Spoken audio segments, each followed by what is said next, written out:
Hello and welcome to the Gulf Coast Real Estate Insider Podcast.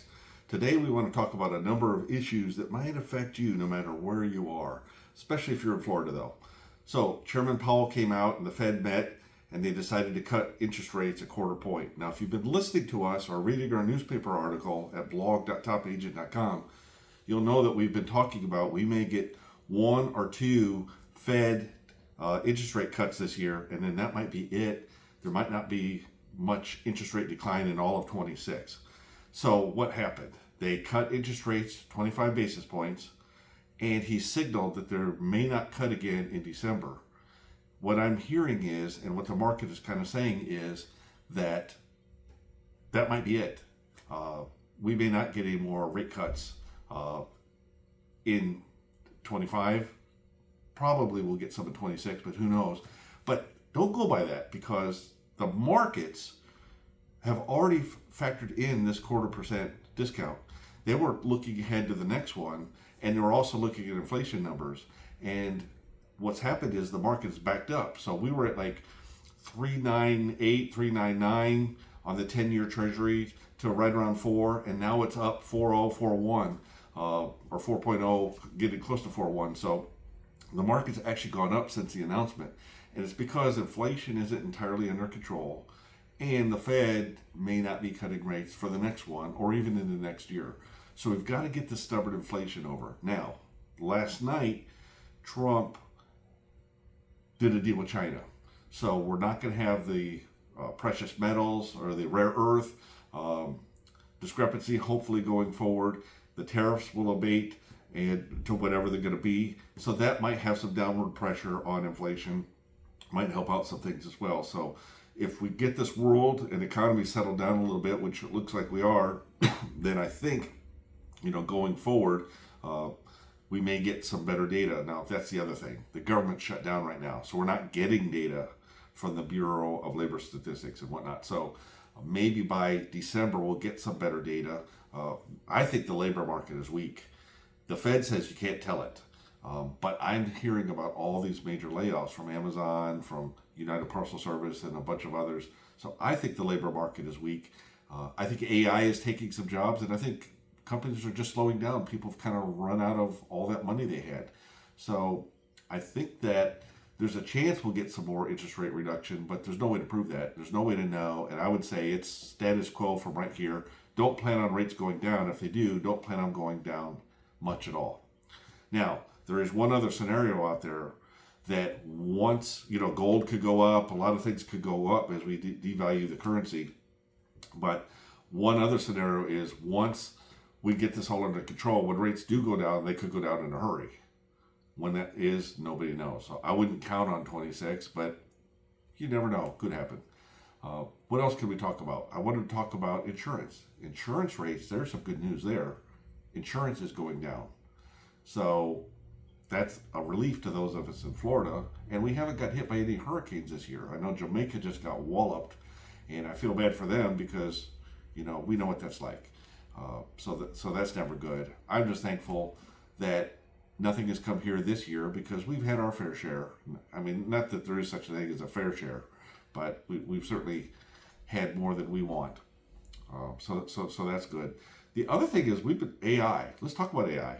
We've been playing around with that some more too, and I've been using it to do some valuations on property. And you can't just trust everything AI does, but if you watch it, if you feed it some good data and you babysit it and you train it, it can learn to do some amazing things, and it can get data for you that you would have a hard time getting on your own. Now, the Ellis Team has probably as good a data as anybody in Southwest Florida, so we can feed it that, but it's able to go get other kinds of data that you wouldn't imagine and you would probably never come up with, and if you did, it would take you days or weeks. And I watched this thing work for about 20 minutes yesterday and come up with some data sets on a property that wasn't even in our county, and it was just amazing. So that was one of the things we want to look at. And then the last thing I thought we'd bring you up to date on is inventory levels. So last year, inventory started rising about September 3rd, and it didn't abate until like February or March. And so I'm tracking to see if that trend is going to occur as well. And of course, in the last few weeks, inventory has been going up a little bit. So that's a seasonal thing. A lot of people will bring their property to market this time of year, and we're watching that happen. What I'm really going to be watching is the pending sales. And the pending sales haven't been keeping up with the inventory, but that's not uncommon. As we start getting into January, February, March, those pending sales will start picking up. And so if I'm a seller, I might want to get my property on the market before all the other sellers, because I expect more sellers to come on the market in January. So that's just kind of the things we're watching. If we get the slight bump down, I did hear that home refinances are up about 100% now that rates have come down in the last month or two. So that's for people who want to stay in their home. But what about the people who want to make the move? So you have to make a decision. Do I stay in the home that I have? Does it suit my needs? Or do I want to move to something else? So we've got FHA loans down into the 5s. You've got some a lot of conventional stuff in the 6s, and you have, for people who are current homeowners, am I going to stay in this house? Because if I'm going to spend all this money refinancing the home, am I happy refinancing this thing in the 6s? If yes, then the home worked for you. That's what you want to do. That's a good deal. You don't have to go home shopping. But if the home isn't working for you, or you need to upsize, downsize, do something completely different, change locations, whatnot, then you can still get those same rates without refinancing. You just sell your home and buy another. Now, some people say, well, I don't like today's prices. Yeah, but if you're buying a home, you're also buying at today's prices. So whatever you don't like on the sell side, you're making up on the buy side. Now, if you're a buyer and you don't own a home, let's say you're moving to the area, you're a tenant, you've been living with family, relocating, whatever the case may be, prices are pretty good for you right now. You've got still some excellent negotiating position because inventory isn't as high as it was. It's down compared to what it was earlier this year, but it's rising again, and will probably do so for the next couple months.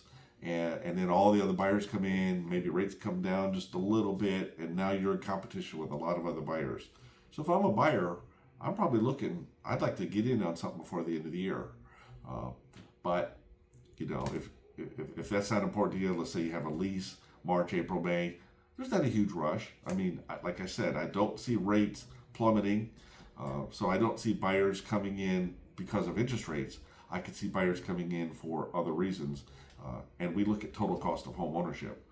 So if there's tax relief, property tax relief, which they're talking about, you've got insurance coming down, so that's a good thing. And now interest rates coming down, you're starting to see a lot of benefits for the buyer.